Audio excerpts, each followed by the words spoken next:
ফাঁকা বাড়িতে একা পেয়ে বৃদ্ধাকে খুনের অভিযোগে শোরগোল শ্যামনগরে।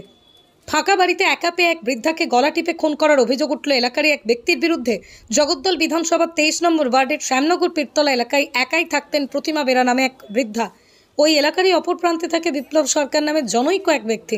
প্রতিমা দেবী একা থাকার সুযোগ নিয়ে আজ তার বাড়িতে লুকিয়ে তার উপর চড়াও হয় বিপ্লব সরকার।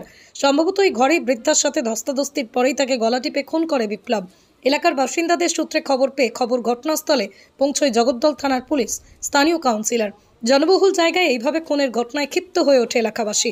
অভিযুক্ত বিপ্লব সরকারের উপযুক্ত শাস্তির দাবিতে সরব হন স্থানীয় বাসিন্দারা। ব্যাপারটা খুব একটা দুর্ভাগ্যজনক ঘটনা। আমার ওয়ার্ডে এরকম ধরনের ঘটনা ঘটেনি। একই পাড়ার মধ্যে 23 নম্বর ওয়ার্ড, একই পাড়ার মধ্যে আমাকে পিসি ডাকি আমি সবসময়। এবং আজকেও পিসি গত পরশুদিনকে আমাকে বলছিল লাইট লাগার কথা। লাইট সকাল 12টার সময় লাইট লাগিয়েছি। তখনও জানতে পারি যে ঘরের মধ্যে একটা পিসি মরে পড়ে আছে। এবং তখন মেয়ে যখন ফোন করে, তখন ফোনে পায় না, তখন আশেপাশে বাড়িতে ফোন করে জানা যায় যে ওনার মাকে কোথায়। তখন দরজা খোলা ছিল, দেখে মা অচৈতন্যভাবে অবস্থায় পড়ে আছে। এবং তখন অনুমান কেন পড়ে আছে, দেখে সোনার চেন ছেঁড়া, হাতে চুড়িটা খোলার ব্যবস্থা, হ্যাঁ সোনার চেনটা ছিঁড়ে পড়ে আছে। এবং মাথায় এখানে কালো চিহ্ন, গলা এখানে একটু দাগ, হাতে আবার চুড়ি খোলার একটা চিহ্ন থাকে সেটাও দাগ, আলমারিটা খোলা, ধস্তাধস্তি হয়েছে। পরে তখন বলা হলে পাইগুড়িতে কে ঢুকেছিল, কারণ বাড়ির লোক ঢুকলে নিশ্চয়ই লোকের সন্দেহজনক হবে।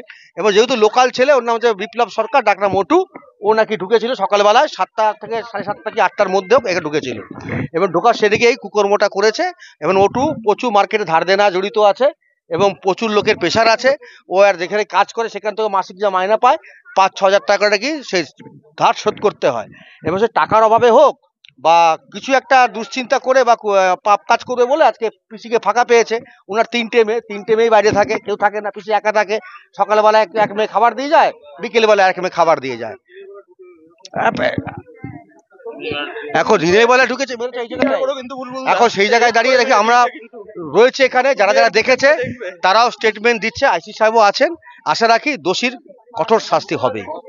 ধরা তো পড়ছে, স্বীকারও করেছে। সে মোবাইলে আমার ক্যামেরা বন্ধ করে যখন আমরা বলেছি সত্যি স্বীকার কর, তখন আমি ঢুকেছিলাম ঘরে, স্বীকার করেছে। আমার নাম সুকেশ বিশ্বাস, পৌরপিতা 23 নম্বর ওয়ার্ড।